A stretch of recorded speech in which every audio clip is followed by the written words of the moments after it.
Okay, normalize really bad and stressed out skin and dark circles. Okay, let's normalize it. But I was walking around and I was having one of those moments where I just felt like really bad again. So my typical day. So I just decided to sit in this park and I don't know, breathe. I was gonna go to the light. Oh, bro. Okay, to start out on a cuter note, I've been collecting some jewelry from charity shops recently. Look at, isn't it so pretty? And this one is supposed to be bringing me money. Bro, look, first of all, look at my stacks. I've been collecting. I feel like right now I'm trying to work on my style. And I'm trying to work on my style, so I've just been like, I've been basically collecting just like basics and then cool jewelry. And I'm like, you know what, that's already a start right there. But yeah, anyways, I was walking around and I just started to feel like not well. This happens to me nearly every day where I go outside and I'm feeling fine, feeling good at home, and then I get out and everything is just feeling like an attack on my entire existence. And it's like, I don't know, like everything is spinning. I'm thirsty, I'm hungry, I'm everything at the same time, and I'm just like, what's going on here? And I like don't know like what to do. I don't know how to like help myself sometimes. And this started like a few years back. I don't know, I guess I wanted to sort of like discuss my experience with my PTSD a little bit. I don't know, I think I'm like at a point in my career, starting my career, you know, where I have so much vision right now. I have so much I have such a specific direction that I'd like to go in, and I've been trying to get to like the root of why I feel this way, what I could do to help myself, and it's really difficult.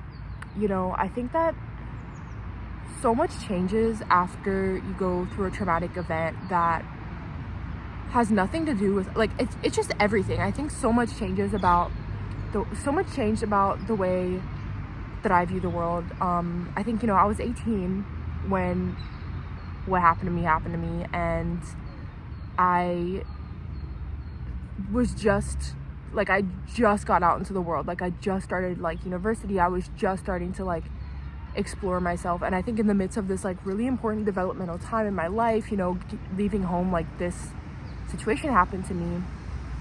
And I think in a lot of ways, I feel they talk about post-traumatic growth as well. I think I definitely had a lot of that. I think that I like the person that I am a lot. I feel like I gained so much wisdom about the world having been through that experience, so much compassion and just so much understanding of people and the way that they work, and you know, why the world is the way that it is. And I think that it definitely, there's a lot of ways in which I'm grateful. I think like on one hand, I think sometimes I feel I'm 23 and I feel about 10 years older than that. Like I don't feel like I move through the world the way that, I don't know. I just feel like I think sometimes I have a hard time connecting to other people my age, because I think my perspective changed so much having been through the experience that I did. And sometimes,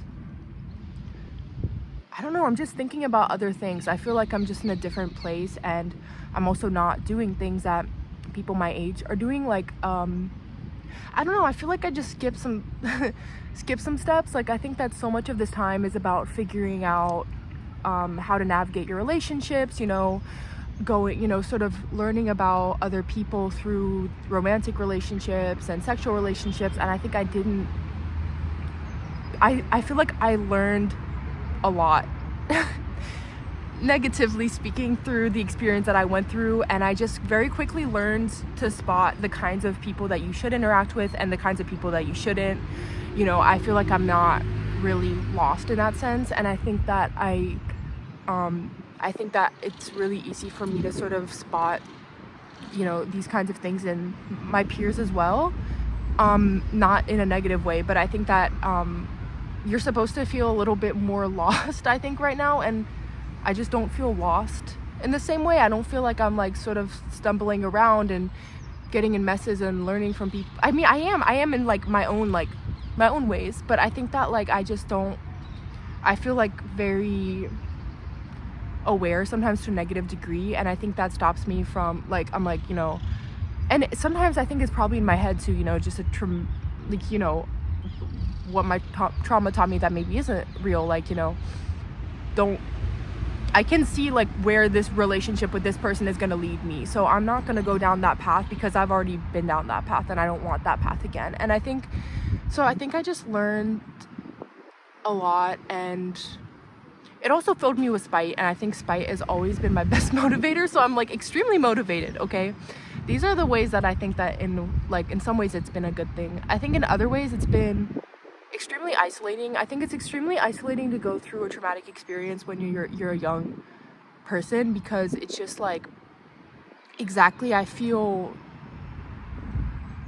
just feel really different from my peers, and that's not everybody, but you know, I think there's a lot of young people have also been through bad things, and I think we end up connecting sometimes, me and people like that. But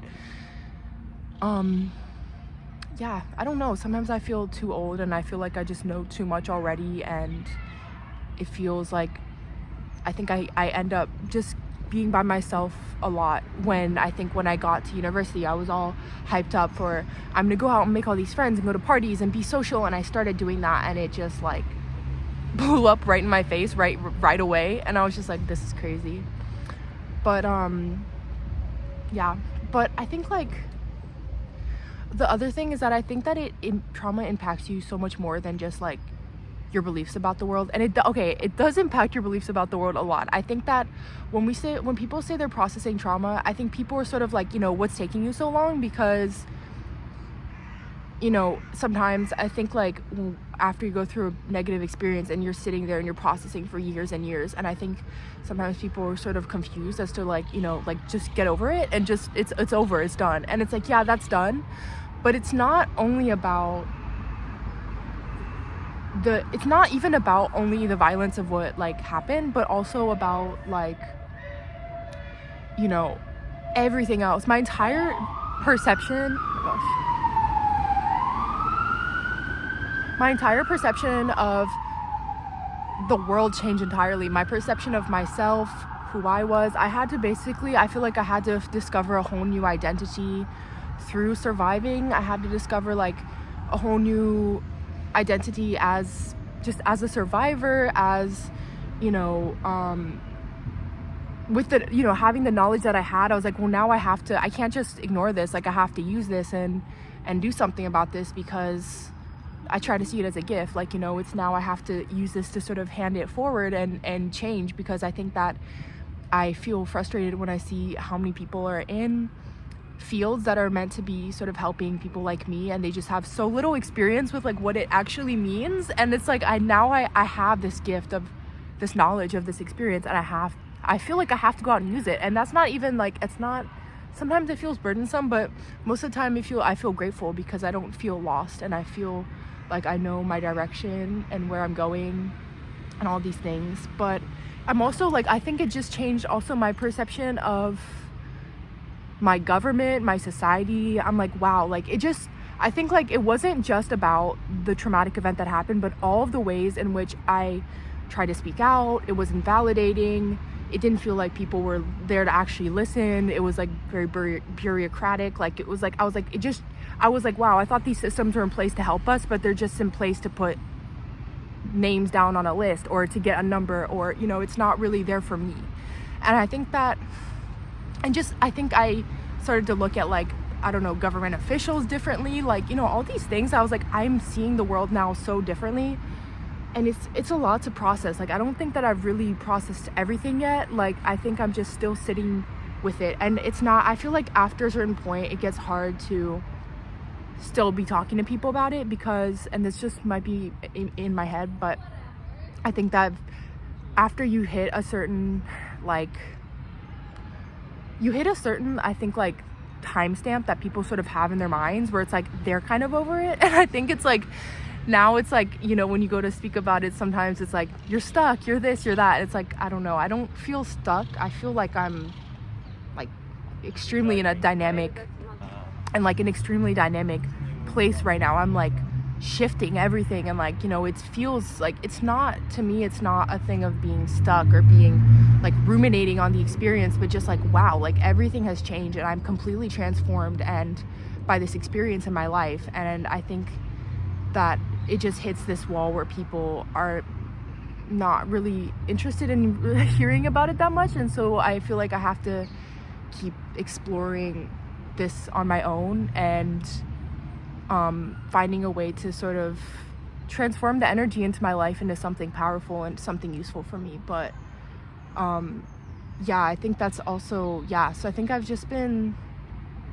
I think it's been a bit of an isolating experience, sort of navigating the period after a traumatic experience where it's like, okay, it's like a few years later, okay, it's like, why are you stuck on it? Why are you still on it? And it's like, you know, I'm growing with it. Like, it's something that's gonna impact my life, but I think positively. Like, it's really changing everything that I'm seeing and just how much, you know, my sense of power and like I want to do something, I want to get something done. And it's like, it's not me ruminating on the experience. I actually rarely think about the experience at all, but just thinking about how much it has changed me and like, you know, it just has grown with me. I think that's like been my thinking.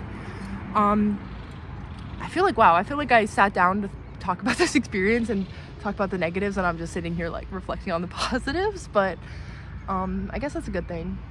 But anyways, and then the other thing that though I was thinking, I was like, it's not, I feel like people think that trauma, exactly, it's like now your sense of reality has changed, and you know, of course, like, you know, it's hard to go back into relationships, or I'm never in one, go back into like friendships and speaking to people and go into all these things. And it's like, yeah, that is like one big aspect, but I think that it's been like so much deeper than that. It's changed the way that my body has reacted to the world. Like, I am so overstimulated all the time.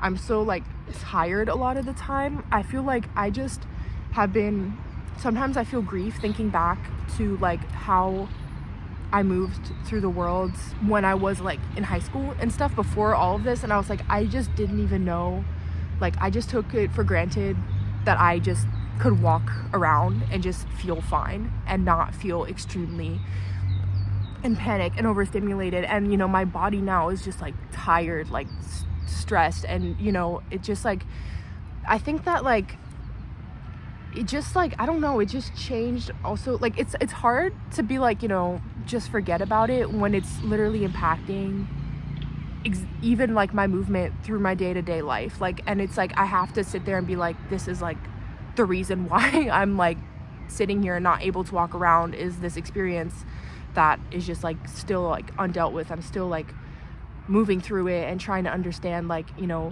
heal from it, and it's impacting my day-to-day life so heavily still, like physically, you know, like I'm having these sorts of issues in my body that I didn't have before, and you know, things like that just like are not appropriate for like a 23-year-old who eats well, who exercises, who has like, you know, I have the mental like desire to go out and do all these things, and I'm sitting here and I'm tired and I'm like stressed, and my body is just not, and like feeling like it's processing reality very well. And I think that like it's also that I think there's such a heavy weight, I think, on my body and my mind all the time, even when I'm not thinking about it. It's like, you know, it's like I feel like my mind is trying to wrap its head around something that I can't comprehend or even perceive, and yet at the same time trying to process everything that's going on around me. And I think that it's these kinds of observations that I'm making as I'm like going through this traumatic experience that are just like informing me so much and just giving me so much direction for like what I want to study and the kind of research I want to do. Because I feel like, on the other hand, I feel like I have like an insider perspective on all of these sorts of situations that are all the, you know, trauma and how it works and how stress works and all these things, because I'm seeing it from the inside. And I feel blessed, like on that end. Like, I'm just gifted with all this information, you know. I think if we're like aware of it, it becomes like something to learn from. But I just want it to be over. Like, stop. I'm so tired of having this weight on my head, and it's just like such a stressor. And it's like this weight that it's like I can't really grasp it, and I can't really, like, there's not really much action to take other than just be patient and just sift through it slowly and just rest and just all these things. Like, there's not really, I feel like I want to just do that one and done thing where it's like, okay, now I figured it out, now it's done, and it's like away. And it's like I can't do that because it's because there's something too big for me to understand going on the inside.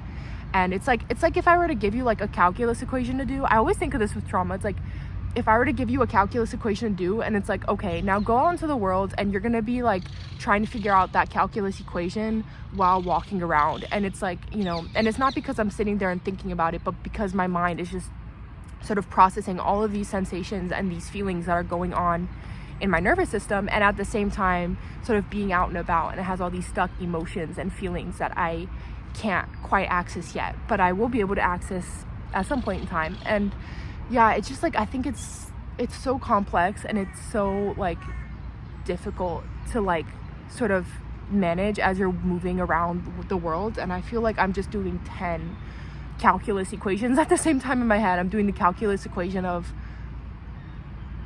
starting my life as a young adult, and like I'm doing the calculus equation of moving through this traumatic experience. I'm doing the calculus equation of trying to get back into the world and socialize with people and like sort of like be out there. And it's just like I feel like I'm doing so many calculus equations in my head. And the calculus equation of how do we fix this in society, and the calculus equation of, you know, how do we, like, what does this mean on a like, how do we sort of determine what this means on a scientific sort of scale, and how do we add something that's going to help, because I'm seeing too many people having my experience that are moving through the justice system and feeling invalidated in the same way I felt, and sort of moving, you know, having a trouble, you know, like being invalidated on like a scientific basis. There's not enough science, there's not enough research, you know, it's fake, it's this and that. And there's just like so many different levels of like just how complicated this experience has been, that I'm sitting here and trying to like move through and just understand. And it's hard, you know, and it feels so stressful to just leave the house and have just all these sort of other stimuli going on, because it's like I'm doing all of these calculus equations in my head, and it's really difficult.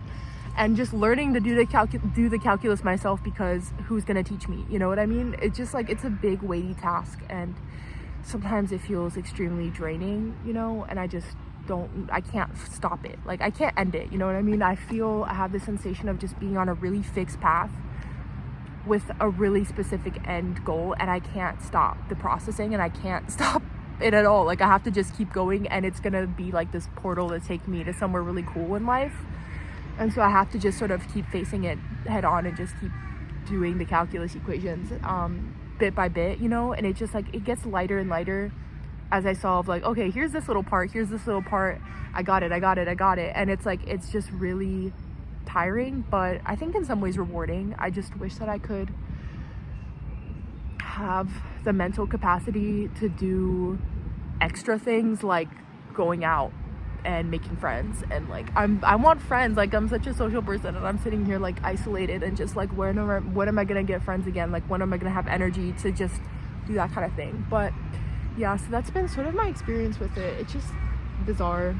But I think that my goal in life is to just, I feel like I have just felt so stuck with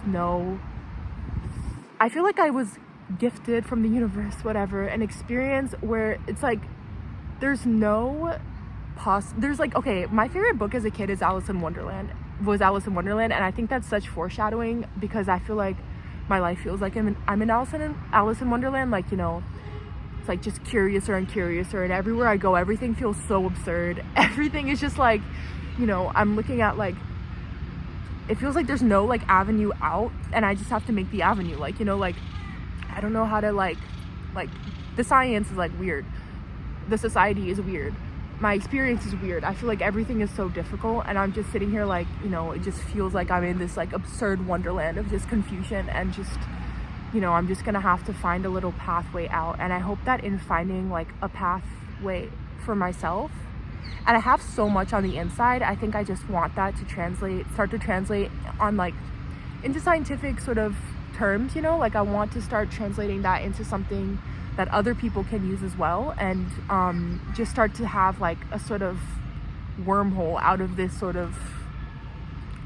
weird, like, you know, it's like I feel like having this specific experience with trauma, this specific experience with my memory, this specific experience with like, I don't know, the justice system, whatever, it just felt like I'm between like a rock and a hard place. And I feel there's so much I don't share with people in my life because I'm just so confused myself, you know, like I'm so confused by everything that I'm seeing, and I'm just like, you know, trying to understand my experience. And yeah, I just hope that can end up leading to helping other people with their experiences, and me creating a little channel for other people to sort out the confusion.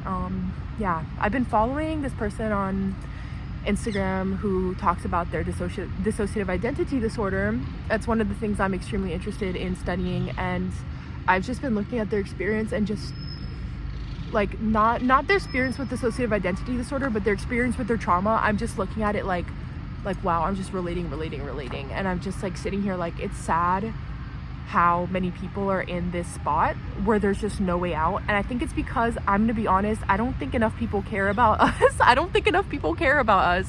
It's easy to just diminish our experience. It makes it easier to not sit with something complicated and difficult and sort of confusing to understand. And, you know, people don't want to sit with that heavy weight. I think a lot of the time they don't want to sit with your trauma. I'm be honest, like they don't, it's inconvenient. Like it's very inconvenient. It's an inconvenient thing to experience, and it's tiring. And there are a lot of people who create that community for you, but I think on a collective scale, I think it's so much easier to just diminish and not sit with the nuances of a person's traumatic experience. And I think that's what I've just been seeing. Like, and it's also like, the mind is so complicated. I think this is a thing that really gets me, is like, we know so little. Like, neuroscience is actually so young as a science, and we're just developing the technologies to understand. And so I think that when I see people discrediting these experiences that people are having, I'm just shocked, because I'm like, when we know so little, why are we looking and just diminishing? Like, this is like, there's so much possibility to what like is going on in the human mind. Like, we have just learned not enough to really sit there and start to tell people that that's not what is real. Editing from home, but I wanted to give this example that I saw on LinkedIn like yesterday, that this girl, they're showing this like case study of this girl who had like an entire lobe of her brain cut out due to like seizures. And even with all of that out of her brain, she was still fully bilingual, like functioned entirely fine, you know. But I think that it's just interesting where the place where we draw the line is how people are reacting to their traumatic sort of experiences. Like, is it that crazy that people would feel like they have multiple personalities, or, you know, multiple senses of selves, but it's not crazy that a whole entire piece of the brain could be gone and someone could just function normally? Like, we just don't know enough, right? I was thinking on the way home, my personal theory is that I think that the majority, the culture of the majority of people who are doing the science are people, as in sort of toxic masculine sort of idea that, like, you're being overly dramatic when you respond, like, you know, it's like sort of an overly emotional response, or, you know, like things like that. Like, I feel like we still don't respect how deep and intense and powerful emotions are. And because of that, when it comes to something that is like an emotional reaction, it's like sort of not, it seems like crazy rather than something physical, like getting a lobe of your brain cut out. But yeah, so that's my personal theory as to why we are still not sort of respecting these like reactions and these sorts of phenomena. And I think that it's important to remember that it really hasn't even been that long, I guess, that, you know, we were still thinking that women, most of women's sort of responses. I mean, Freud literally sort of continuously sort of labeled these women that he studied as like hysterical, and they had these sort of like disorders of hysteria. And I think that we still deep down sort of associate these sorts of more feminine processes, like the sort of like emotional sort of reactions, as being a sort of hysteria rather than being an actual sort of neurological experience. And yeah, I think it's just really sad. There's so little research out on dissociative identity disorder, and yet it's sort of treated as a sort of hysteria sort of situation rather than an actual, I mean, not all the time, but in terms of like a lot of the, like, you know, I think that's the reason why it has not been studied sufficiently.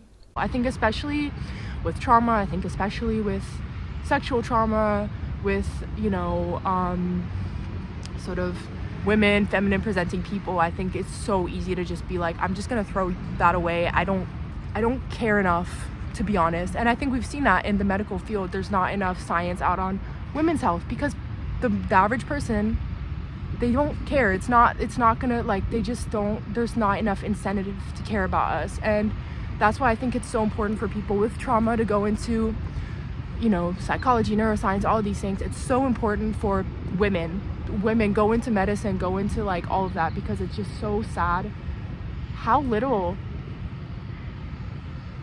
the current scientific world cares about us, to be honest. It's sad, and it's actually re-traumatizing, to be honest, to be like, wow, I'm sitting here telling you my experience and you just don't care, and you're not validating, and you're not sort of listening to what I'm saying at all, and you're just creating a whole nother reality that you think is true because you're not really sort of having the patience or the sort of interest in to like sit with my story and my experience, you know.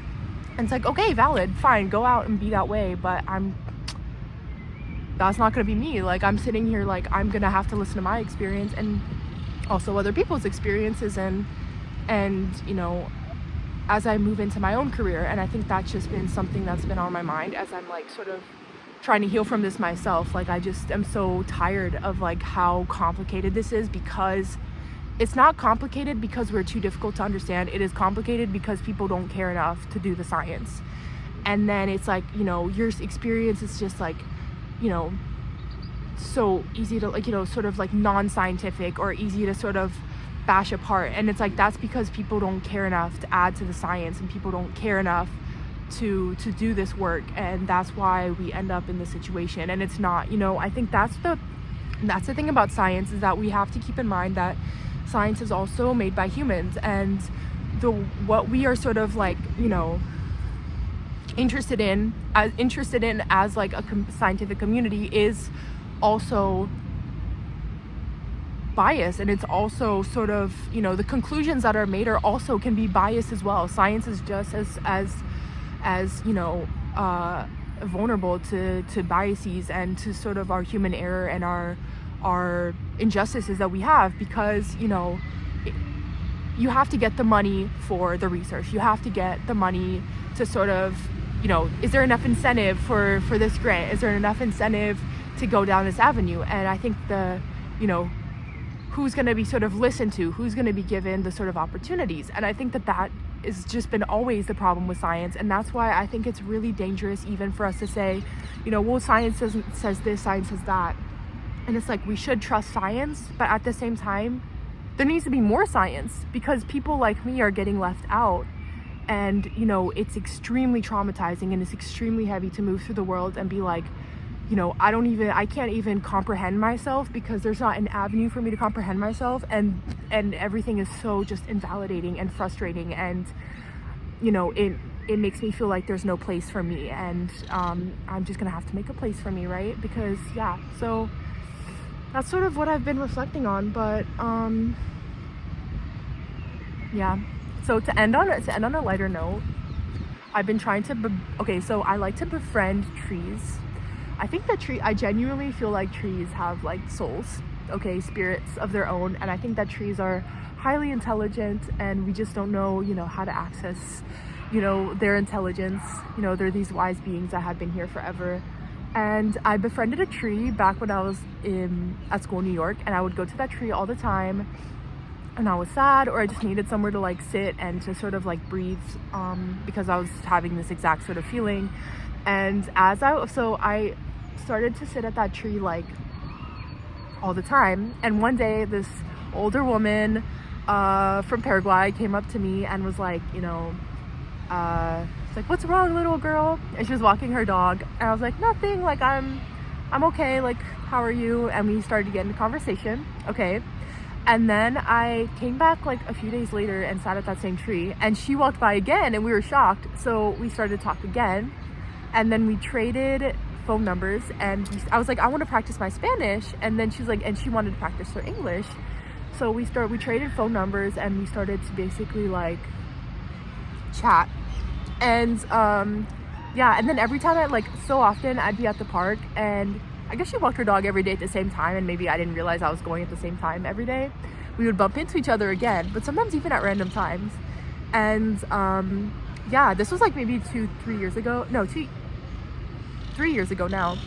And yeah, and so then we started to just talk, and we became like good friends, and I would see her like every single week. We'd go and get coffee. I'd see her dog, and we just like, I don't know, we just became besties. And she's just someone who means so much to me. Like, I feel like it was like a little spiritual like friend, whatever. And yeah, so I'm currently trying to befriend a new tree here in this park. You know, it's been slow. I think like we're still trying to get to know each other, but I'll show you the tree that I'm trying to befriend. I'm actually sitting in front of it. But I think this summer I'm gonna try to come sit here and like befriend it more, so that we can like establish the connection. Isn't she so pretty? Look at her.